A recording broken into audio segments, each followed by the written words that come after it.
Mais pour nous, c'est-à-dire dans notre vécu de tous les jours, comme Rabbeinu dit que il faut s'appuyer sur la Emouna, il faut rentrer dans la Emouna. Et chaque jour qui passe, on a besoin de plus d'Emouna.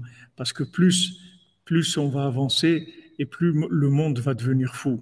Comme il a dit le Rav Besançon, mais je ne ferai là parce que le monde est complètement fou.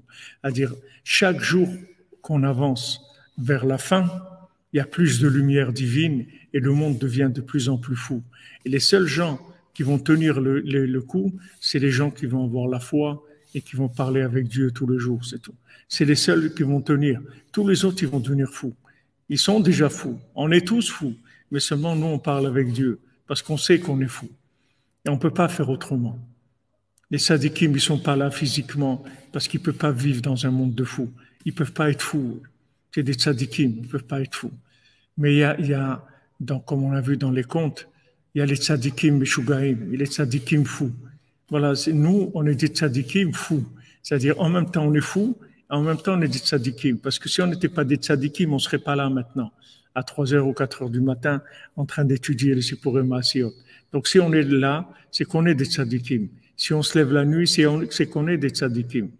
Mais on est fou en même temps parce qu'on vit dans le grand asile, dans le big asile, le grand asile de ce monde. On vit dans ce grand asile. Donc on est fou. C'est-à-dire on est fou parce qu'on côtoie la folie sans arrêt. On baigne dans la folie. Mais Baruch Hashem, dans cette folie-là, on est des tzadikim. Donc on est tzadikim et shugaim, comme on a vu dans le Sipurei Maasiot, des tzadikim fous. Et les tzadikim fous, la seule chose qu'il doit faire attention, c'est de ne pas se disputer. Il ne faut pas se disputer. Pourquoi il ne faut pas se disputer. Il faut avoir de questions sur les autres. Il n'y a pas de questions. Les disputes, elles viennent des questions. Parce qu'il y a une question.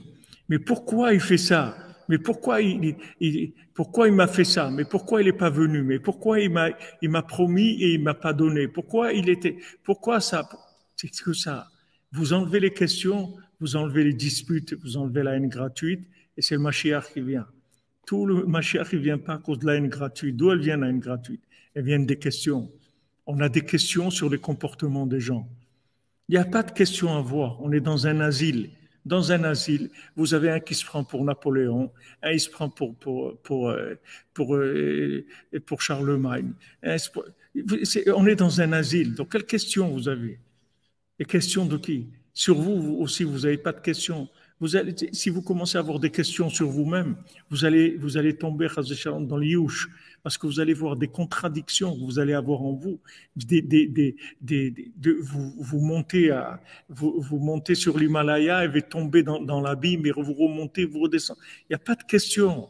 On a confiance dans Hachem, on a confiance dans le tzaddik. Gambechaya amenu leolam, Hachem il a dit à Moshe Rabbeinu, même en Torah ils auront la Emouna pour l'éternité, et on avance, c'est tout. On prie, on avance, on comprend rien, et on va comprendre de moins en moins, parce que la lumière divine, elle arrive pas en quantité énorme. Tous les jours, il y en a de plus en plus. Donc plus il y a de lumière divine, plus il y a de la folie, plus il y a de la folie dans le monde.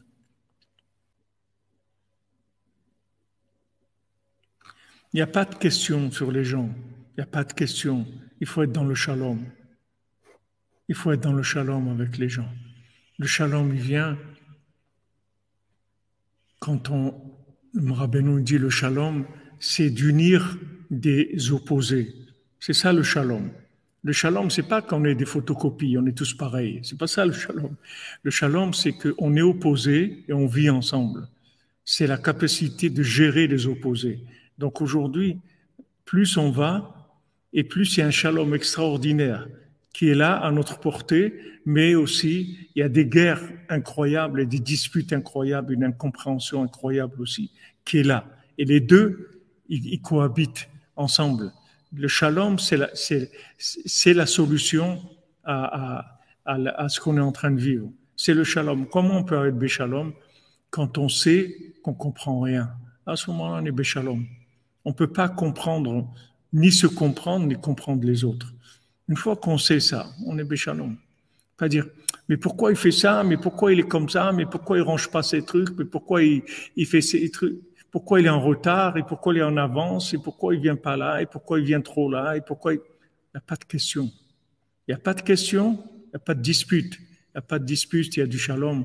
Il y a du shalom, il y a la Géoula.